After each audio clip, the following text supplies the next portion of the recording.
Because this scene is rather long, I shall only look at the first half of it in this video, up to line 100, at which point Iago and Cassio enter. We have, at the end of Act 3, Scene 3, just witnessed a grotesque pseudo-marriage ceremony as Iago gives the unwitting Othello, who is now out of his mind with jealousy and bloodlust, his oath that I am your own forever. Away from the oppressive surroundings of Othello's lodgings, Act 3, Scene 4 opens in the street outside them. Desdemona, Emilia and the clown enter. Unaware of Iago's machinations in the short period of time since she last saw Othello, Desdemona is on a mission to seek Cassio out, to let him know that his suit to be reinstated has been successful, all the while completely oblivious to the fact that anything she now does on his behalf will only serve to strengthen the case against her. The back and forth between Desdemona and the clown in prose momentarily breaks the dramatic tension and blank verse of the previous scene.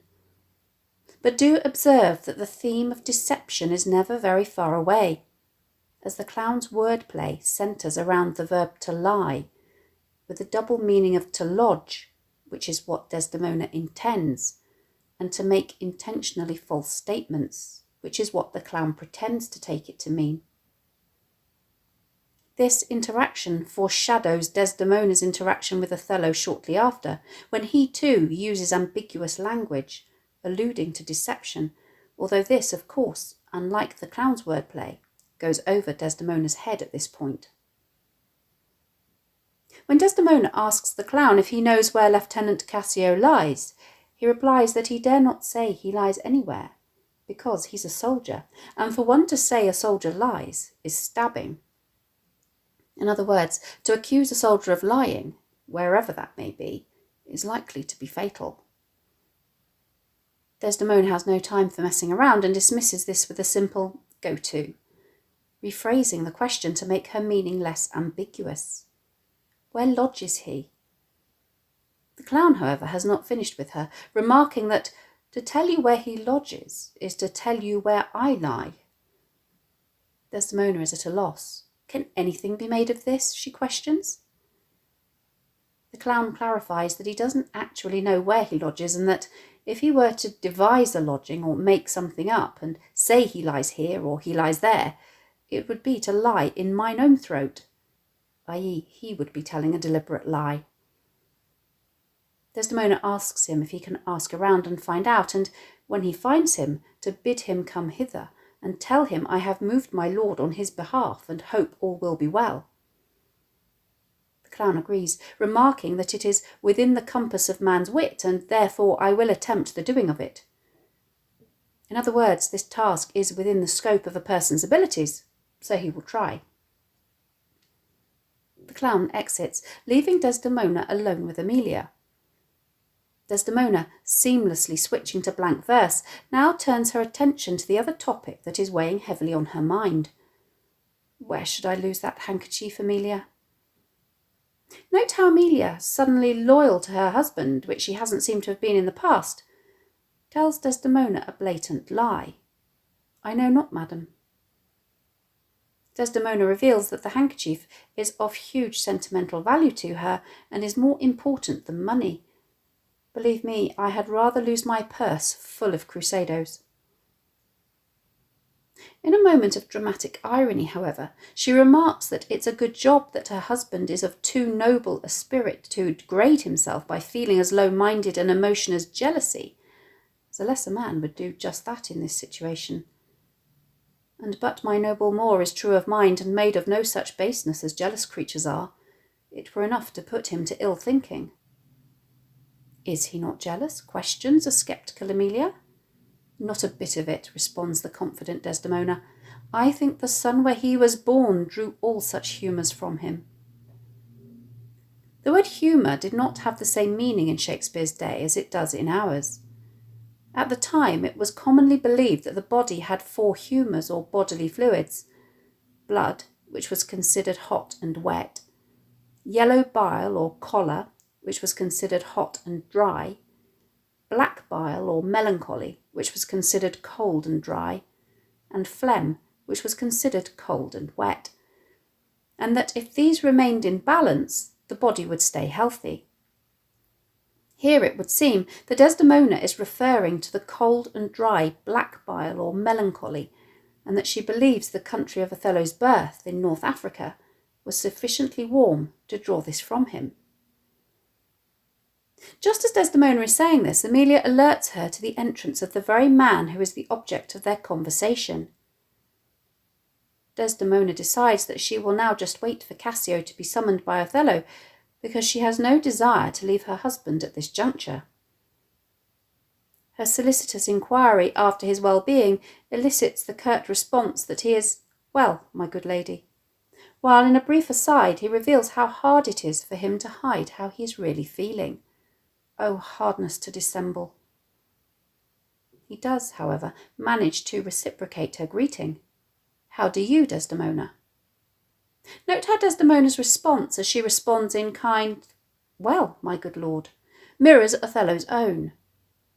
We notice the parallel syntax of the pair's heartfelt greeting in Act 2, Scene 1, line 175, which was an indication of the harmonious state of their relationship. This mirroring, however, seems to signal that a much cooler formality has overtaken the pair. Othello requests that Desdemona put her hand in his, and as she does so, he remarks that this hand is moist, my lady. At the time, it was believed that a moist palm was a sign not only of youth, but also of sexual passion.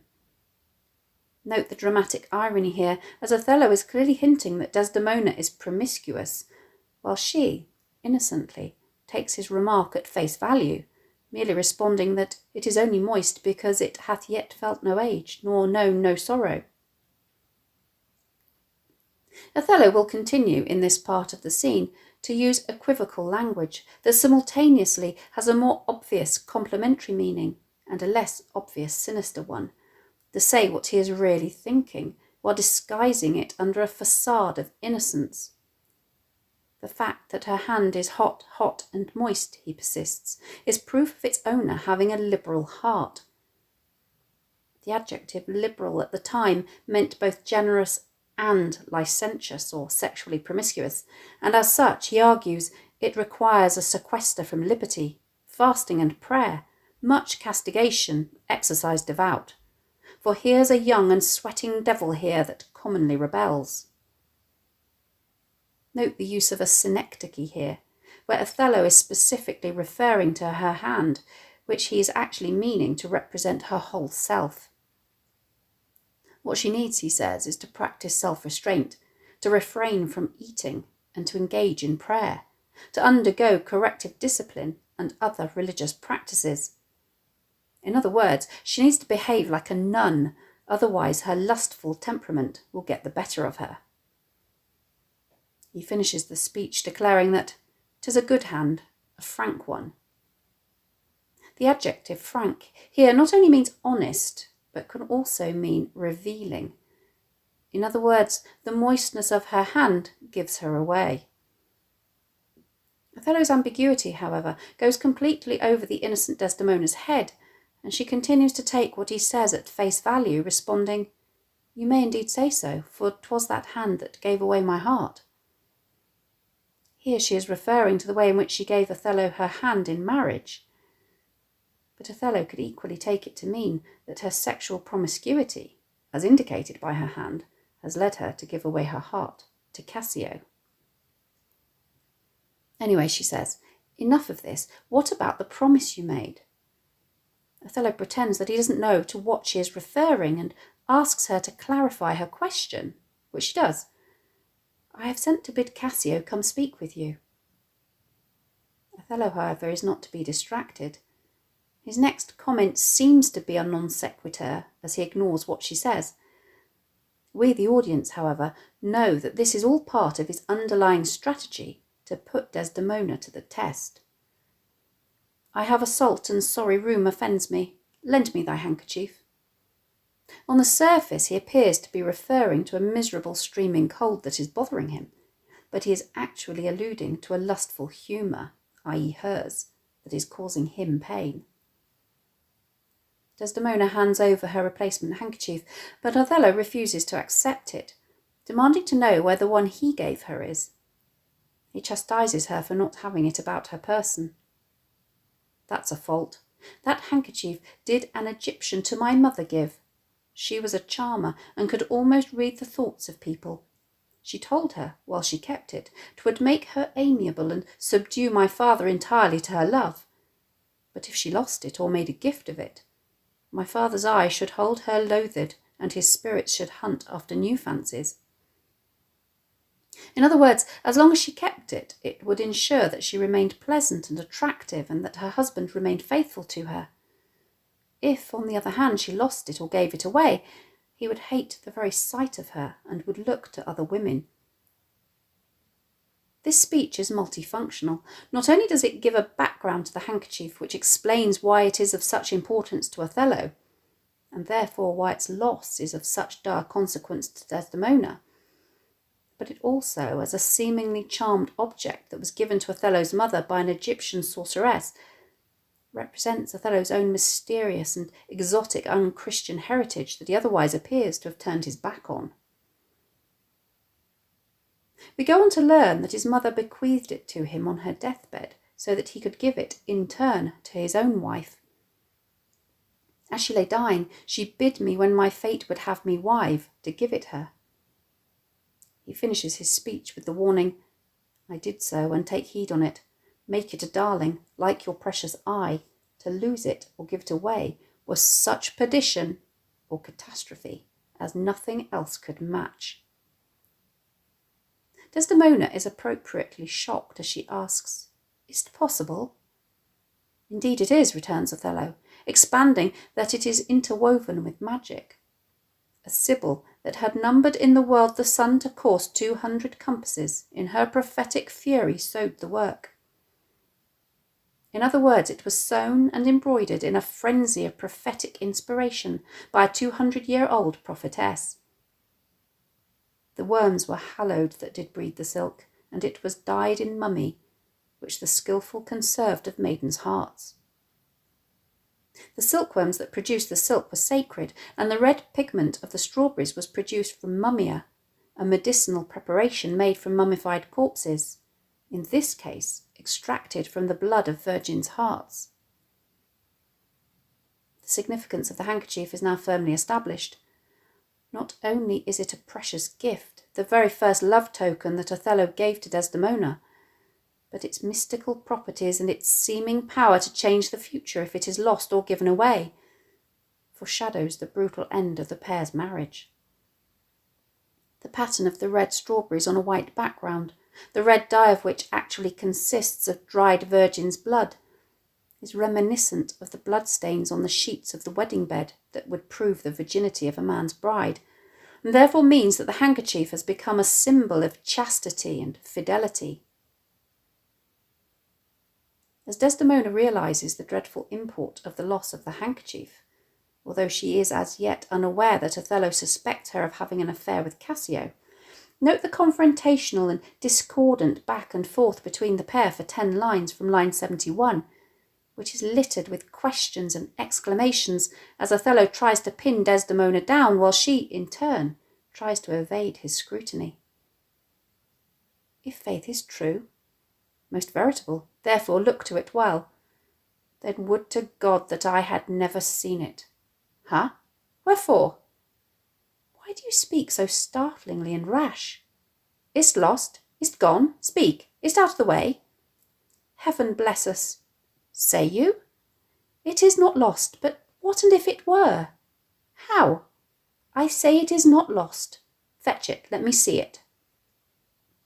If we cast our minds back to Act 2, Scene 1, we will remember the words of love that passed between the pair when they were reunited after weeks apart, as Othello hoped that the sound of their lips as they kissed would be the greatest discords that e'er our hearts shall make.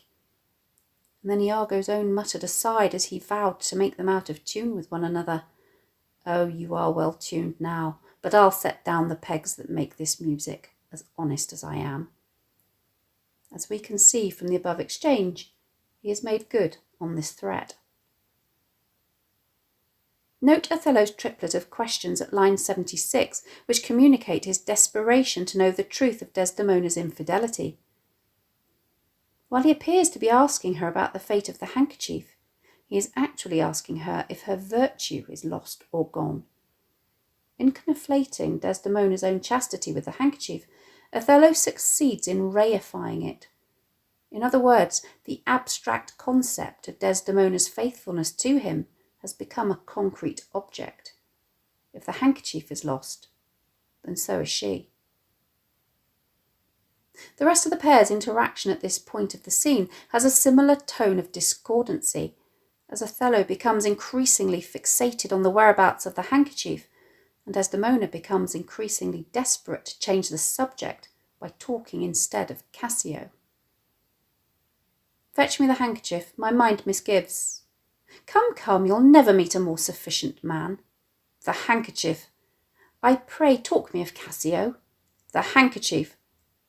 A man that all this time hath founded his good fortunes on your love, shed dangers with you. The handkerchief. I' faith you are to blame.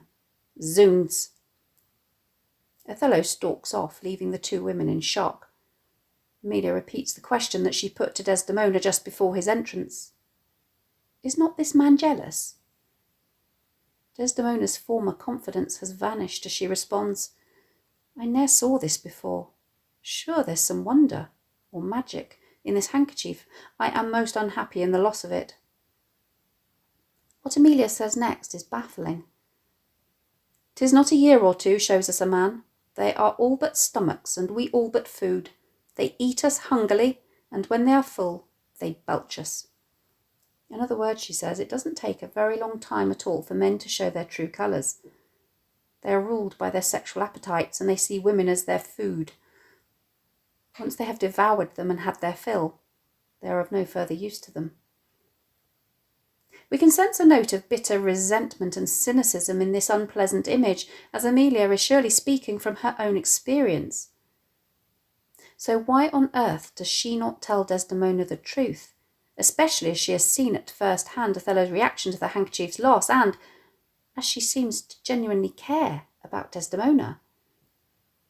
The answer may lie in the fact that Shakespeare revised his plays throughout his career, often as a result of audience reaction. Peter Ackroyd, in his biography of Shakespeare, explains that the very first audiences weren't too sure how they felt about Emilia's giving Iago the handkerchief in the first place, and so Shakespeare felt compelled to make her part larger and more sympathetic, so that Iago is the only character who is truly villainous. Emilia must, however, stay silent if the plot is to progress, and so we can only imagine that Shakespeare wishes us to understand that Emilia is conflicted between her loyalty to her husband on the one hand and her mistress on the other, and at this point her loyalty to her husband wins.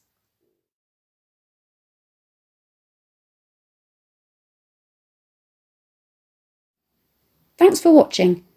If you have any questions, please let me know in the comments section below, and I'll do my best to answer them. Don't forget to subscribe to my channel for more videos on English language topics and exam techniques and English literature texts.